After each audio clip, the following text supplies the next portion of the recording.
Tanguy Ndombele, my guy, setting off the fireworks today, alright? I would say he was like Guy Fawkes, but like better because he actually got the fireworks off. If you know what I'm saying with that one, the guy was playing, he was flowing, he was slowing the game down around him and doing what he wanted to do during the game.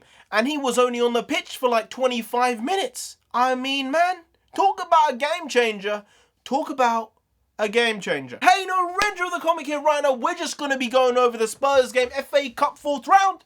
4th round, not 5th round. 5th round next round against Everton, because we did indeed get through. Today's game was against Wycombe Wanderers. I was kind of watching it and not watching it. I was doing other things at the same time. Probably shouldn't have been, because, my God, Wycombe, they put on the pace, they put on the power.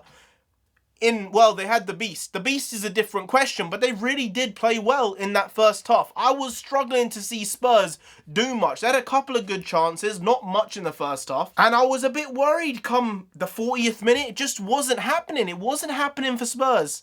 And then the big man, one of the big men of the team, GB, Gareth Bale, not Great Britain, came on and did what was necessary just before half-time with a good finish. I would like to say it was actually a very, very good finish, and maybe, just maybe, Gareth might be getting back to some type of fitness, some type of form that we hope he can produce. I'm not saying he will. At the start of the season, I said if he can chip in with 15 goals this year, that would be more than adequate, considering where he is in his career and what he has been doing for the last couple of years, being on the bench, being injured a lot. 15 goals would be huge. Then I revised that, saying if he gets 10 goals all competitions, I can't really be hating him because he won't be playing every game.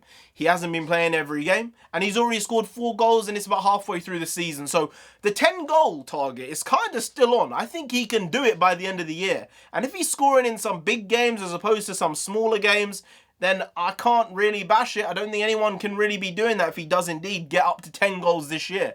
Because probably, other than Kane, Son, and maybe Ndombele, I don't think anyone else is going to be getting anywhere near that. And by anywhere near that, I literally mean getting into double digits. Because I feel maybe a handful will get 6, 7, 8, or 9.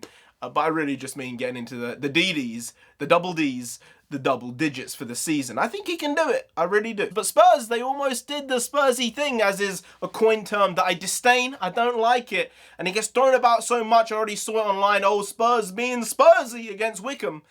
No. No. All right. I know we didn't play well for the first 25 minutes, 20 minutes, 30 minutes even. But it kind of started ticking after that when we were on the back foot. And I think that's a good thing to see, how we were behind, but we didn't concede any more goals. And we did kind of steady up defensively as the game went on. And we improved the way we were going forward as the time progressed as well. So if you're going to try and like bleed yourself into the game, this is how you do it. And I'd like to say Mourinho, he played a shit team today, all right? He didn't play a full-strength team. He didn't play a half-strength team. He played like a third-quarter-strength team. It's just true. Ndombele, benched. Reguilon, benched. Son, benched. Kane, benched. Who else was there? Oh yeah, Hjulberg, benched. Dyer, not playing.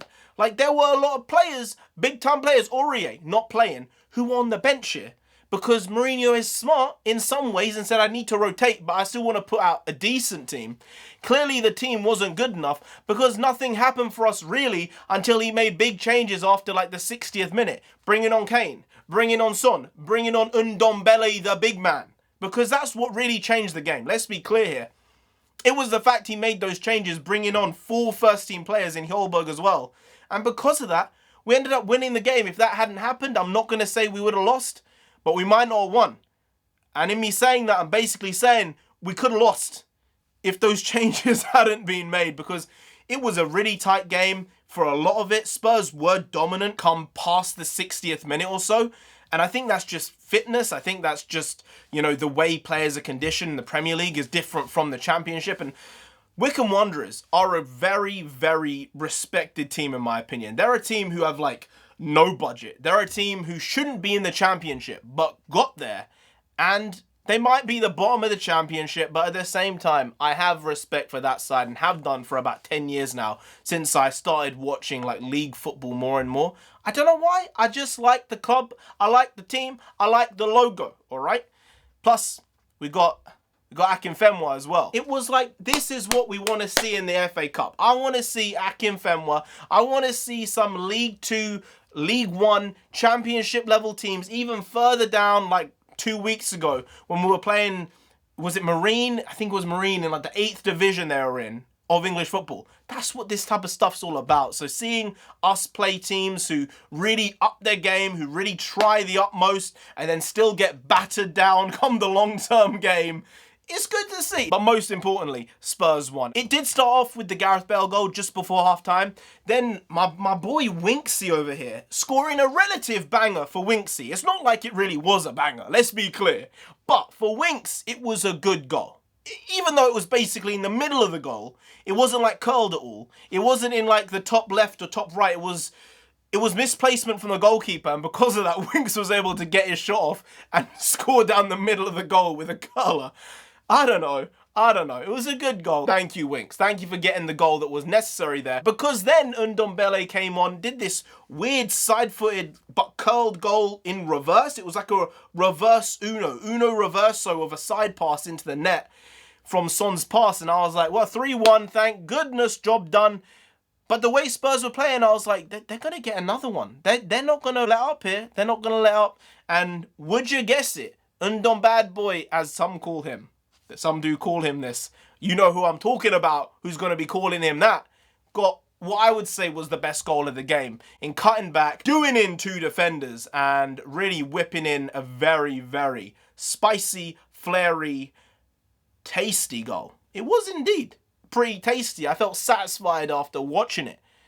It was a good goal. So a win is indeed a win. A W is a W. And I can't really be hating on that very much, especially as we did indeed get a cameo from the beast himself, Akinfenwa. What more do you really? What more do you really want? Anyway, guys, if you did enjoy this video, please do like, share, comment, and subscribe to the channel down there. If you didn't even, then the beast himself, Akinfenwa's gonna come after you. Now, he's a nice guy. Guy is a nice guy. I like him a lot. People like him a lot. He seems like a lad, but like the good lad, not like the dickish lad. He'll come after you, though, if you don't subscribe. So just subscribe anyway to avoid that. Now, I've been NarendraTheComic. You've been Ground. We'll see you next time. That's tomorrow. If you don't know, make a video every single day. You've been doing it every day for over 2 years now. We ain't stopping. What's that? We ain't stopping. What's that? We ain't stopping. That's nuts. Till we get to 10,000 subscribers. So do subscribe. Pop back again tomorrow for some more quality, shitty content. Because we're hashtag never not here. Just how it goes. Also bringing the bakwas every day. Bakwas means nonsense in Punjabi. But you knew that. I know some of you knew that. Most of you probably didn't. Some of you did. And now you learned something. So good job. You learned something today. I'm glad I was a teacher, a lecturer for about 3 seconds. So yeah. Imparted knowledge. That's what we do here. We teach. We learn. I learn. You learn. Everyone learns something every day.